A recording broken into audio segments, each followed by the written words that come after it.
Diante da capela do Vilariño imos facer unha actividade relacionada co tempo de lecer no mundo rural.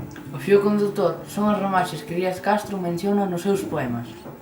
Para esta actividade precisamos Pau para facer o limbó, cordas pequenas para marcar o campo de xogo corda para o tirasoga e chave, un pano para a pita cega e sacos para xogar ao arrincacebolas. O principal preparativo desta actividade é decidir o campo de xogo, que delimitaremos con cordas. Se diante da capela non hai maleza, faremos os xogos na erva, senón xogaremos na estrada.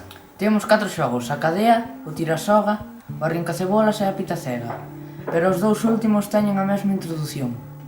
A pita cega é a alternativa ao rincacebolas, se o chan está mollado.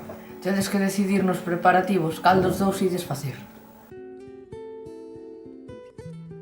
Na presentación recibimos o grupo e explicamos a historia da capela e o seu vínculo con Díaz Castro. Recordade que de pequenos dicían o neno Pepe.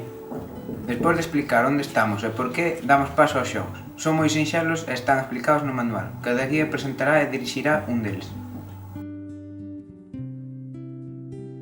Cada xogo está relacionado cunha ramaxe.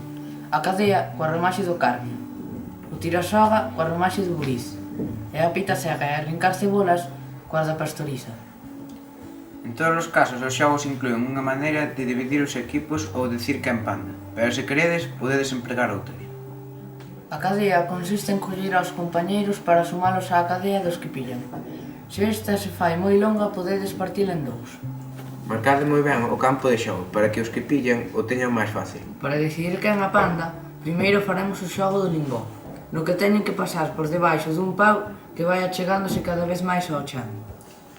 O seguinte xogo é o tirasoga. Está relacionado coa remaxe de Bascuas, onde se empregaba unha chave para curar a rabia aos cans. Así que dividimos os equipos segundo quen teña can e quen non. O límite de cada equipo no chan estará marcado por 2 cordas pequenas.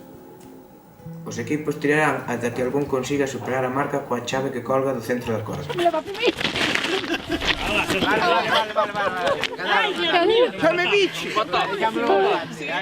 Os xogos relacionados coa ramaxe da pastoriza hai que facer os calados, xa que a tradición di que nestas festas sanábanse problemas da fala. No arrincacebolas, os participantes sentan no chan agarrados pola cintura. Un queda de pé e ten que tirar ata ir arrincando aos compañeiros. Os axudando a tirar os que sexan arrincados ou aqueles que falen ou se rían. A pita cega consiste en vendar os ollos a unha persoa, despois de darlle voltas ten que coller e identificar aos compañeros que os rodean. Este xogo só funciona se no grupo se coñecen entre eles. Na conclusión, invitamos aos visitantes a que descubran máis xogos tradicionais e os poñan en práctica. Tamén lles adiantamos o resto de contidos que van a descubrir na aldea. Ou despedímolos no caso de que esta seña a súa última parada. Consellos para esta actividade: non esquecer as presentacións dos xogos. Tamén é importante que os guías estedes ben coordinados e lideredes o voso grupo. Se algunha actividade non funciona, facede cambios na dinámica para que sexa máis áxil ou divertido. E ollo co tempo, a actividade ten que durar 20 minutos.